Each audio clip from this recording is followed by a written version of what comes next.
designation natin? Tayo po si JC Madrid, kasama po sa delegasyon ng Naga Metropolitan Cathedral at ng Cáceres Youth Commission. Sir, ano po ang isasagawa natin sa araw na to?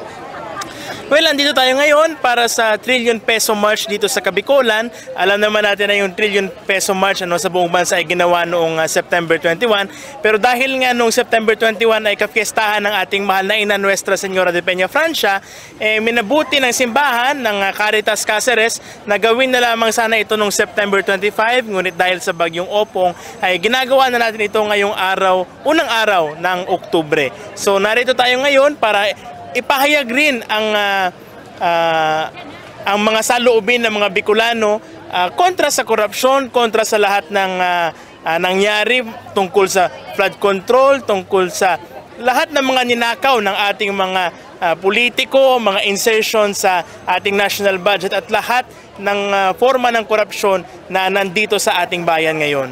May idea ka ba, sir, na ilan ba ang dadalawang mga tao dito sa rallying ito? Well, ayon sa mga estimate ng mga organizer, aabot daw sa 10,000 ang lalahok sa kilos protesta na to ngayon. Sana umabot talaga at humigit pa sa estimate na ito, kasi hindi lang dapat kukonti, hindi lang dapat mga parishioner, hindi lang dapat mga estudyante ang sumali ngayon, kundi lahat tayo, kasi lahat tayo ang nananakawan sa korupsyon.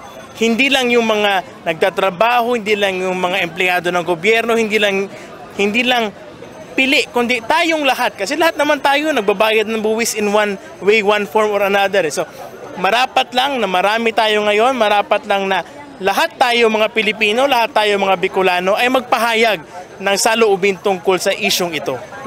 Sir, regarding dito sa milyones o hindi lang milyones kundi bilyones pesong korupsyon na nangyayari dito sa ating bansa, ano po ang masasabi mo dito, sir? Well, dapat na itong wakasan, dapat na itong tuldukan kasi gusto natin na umasenso, umunlad ang ating bayan, pero hanggang mayroong korupsyon, hanggang ninanakawan ang bayan ng mga walang habas, walang hiyang mga politikong ito, hindi tayo uunlad. Kaya kailangan na mawakasan na ito at sana ang kilos protestang ito ay maging isang simula para tuluyan na ngang mawakasan ang korupsyon sa buong bansa. Sir, aware tayong lahat na halos mga nasa imbelto ng korupsyon nito ay mga Bicolano.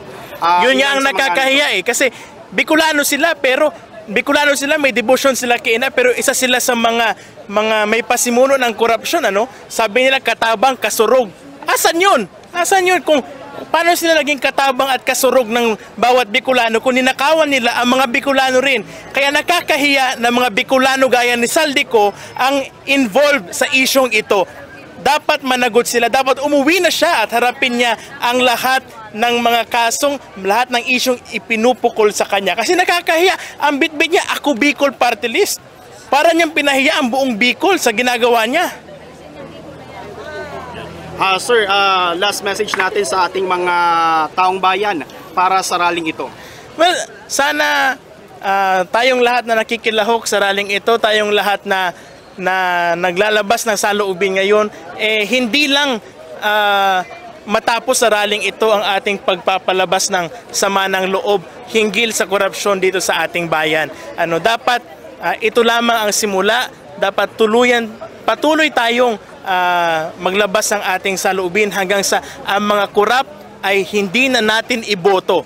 Kasi walang saysay ang rallying ito ngayon kung pagdating ng eleksyon sa 2028 ay iboboto pa rin natin ang mga korap na leader na ito.